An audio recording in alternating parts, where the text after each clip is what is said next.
दोस्तों ये देखिए, ये है शमी का पौधा और इतने छोटे से पौधे में देखिए ये कितने सारे इसमें फूल खिले रहते हैं और इसका फूल हल्के पिंक और येलो कलर में आते हैं, बहुत ही सुंदर लगता है। तो इसकी पत्तियां से लेके इसके फूलों तक बहुत ही महत्व है। ऐसा माना जाता है कि ये शनि महाराज का बहुत ही प्रिय प्लांट है और इस प्लांट में शनि महाराज का वास होता है और इसीलिए इसको शनिवार के दिन हम पूजा करते हैं और इसमें जल चढ़ाते हैं। ऐसे तो सभी दिन इसमें जल दिया जाता है, लेकिन ऐसी मान्यता है कि शनिवार को अगर इसमें जल दिया जाता है तो शनि महाराज बहुत खुश होते हैं। और इसकी जो पत्तियां होती है ना, वो शंकर भगवान को बहुत प्रिय है, विष्णु भगवान को भी प्रिय है और शंकर भगवान के बेटे यानी गणपति बप्पा को भी बहुत प्रिय है। तो इसकी अगर दो पत्तियां हम निकाल के, सिर्फ दो पत्तियां निकाल कर शंकर भगवान भोले बाबा को हम चढ़ा दें तो हमारे भोले बाबा बहुत प्रसन्न होते हैं और हर तरह की मनोकामना पूरी होती है। तो दोस्तों इसकी मान्यता ये भी है कि इस प्लांट्स को हम कहाँ लगाएं, किस दिशा में लगाएं, कहाँ कैसे लगाएं। तो आज मैं आप लोग के साथ शेयर करूंगी कि इसे कहाँ लगाते हैं, इसे किस दिशा में लगाते हैं।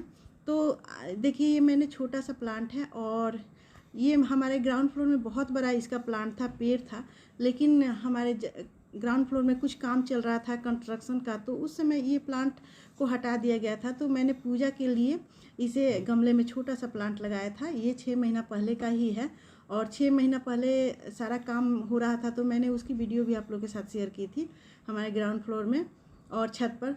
तो उसी समय ये मैंने लगाया था और उस समय पूजा किया जाता है। तो ये हिंदू धर्म में इस प्लांट की पूजा की जाती है और ये हमारे हिंदू धर्म में सभी के घर में लगभग ये प्लांट लगा रहता है, चाहे वो ज़मीन में लगा हो या गमले में लगा हो।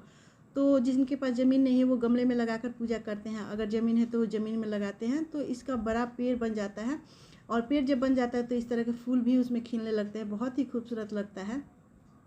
तो दोस्तों आज मैं इस प्लांट्स को गमले से निकाल के और ज़मीन में लगाऊंगी, क्योंकि ये ज़मीन में मुझे लगाना था और अभी थोड़े दिन मेरे ठीक हो गए हैं, सब काम ख़त्म हो गए हैं, तो इसे ज़मीन में मैं लगाऊंगी।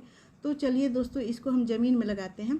तो ये बहुत ही शुभ प्लांट है और शुद्ध भाव से इसकी पूजा की जाती है, इसलिए इसे शुद्धता से ही हम इसे इस प्लांट को लगाएंगे, चाहे आप ज़मीन में लगाएं या गमले में लगाएं दोस्तों। तो इसे शुद्ध भाव से लगाएं, यानी हम जैसे नहा धोकर ही इस प्लांट को छुए और अच्छे तरीके से इसको लगाएं, जैसे कुछ भी लहसुन प्याज ना खाकर, और बहुत ही शुद्ध भाव से लगाया जाता है इस प्लांट को, क्योंकि इस प्लांट्स में भगवान के वास होता है। तो भगवान को छुआ जाता है तो साफ़ सुथरे से छुआ जाता है, इसलिए इसे नहा धोआ कर ही लगाया जाता है। तो मैं भी सुबह सुबह ये प्लांट लगा रही हूँ दोस्तों। तो ये बहुत ही नाजुक प्लांट होता है, तो इसे निकालना भी बहुत इजी है और ये कांटों भरा होता है, तो अपने हाथ को बचाते हुए इसे अच्छे से निकालते हैं। तो पहले मिट्टी को हल्का कर लिए हैं और उसके बाद देखिए, और ये जब मैंने गमले में लगाया था तो आधी मिट्टी और आधी रेत में लगाया था, तो देखिए नीचे केवल रेत ही है, तो सारे रेत झड़ रहे हैं गमले में और ये ऊपर वाला भाग मिट्टी है। तो इस तरह इसको मैंने लगाया था और देखिए बहुत ही हेल्दी प्लांट है ये मेरा शमी का।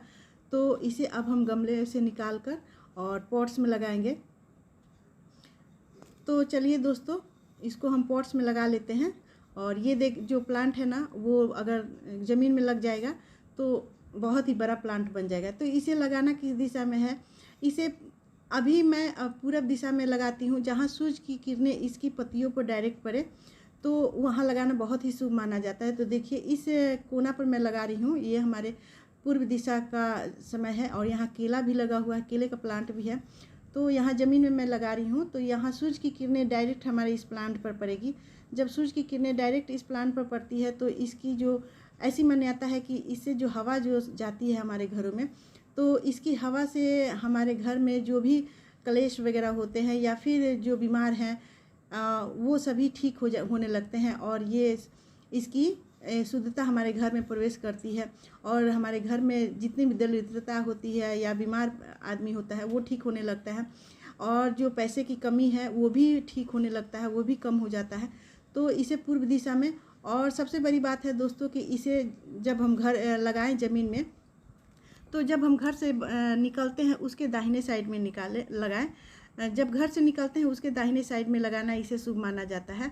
और ऐसा माना जाता है कि अगर घर से निकल रहे हैं उसके दाहिने साइड में अगर शमी का प्लांट दिखाई दे तो बहुत ही शुभ होता है और इसके अच्छे प्रभाव हमारे पड़ते हैं और बहुत ही अच्छे प्रभाव पड़ते हैं हमारे जीवन में इसको। तो इसलिए इसे घर के दाहिने साइड में लगाते हैं, जहाँ से हम निकलते हैं, बाहर निकलते हैं उसके दाहिने साइड में लगाते हैं। तो इस तरह पूर्व दिशा में, और जहाँ सूरज की पहली किरण इस पर डायरेक्ट पड़े और घर से निकलते समय दाहिने साइड में इसकी नज़र पड़े, तो वहाँ पर ये प्लांट बहुत अच्छा होता है, लगाना शुभ होता है।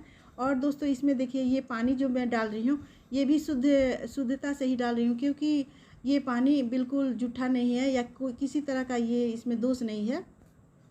ये साफ़ सुथरा लोटिया है, उसी से मैं डाल रही हूँ। तो इस तरह देखिए मैंने ये डाल दिया। अब हर शनिवार को इसकी पूजा की जा सकती है, और मैं हमेशा हर शनिवार को ही पूजा करती हूँ, अक्सर करती हूँ, लेकिन शनिवार को कभी नहीं भूलती हूँ इसमें जल देना। तो इस तरह ये प्लांट लगा सकते हैं आप, ज़मीन में भी लगा सकते हैं और घर में ज़मीन में गमले में भी लगा सकते हैं।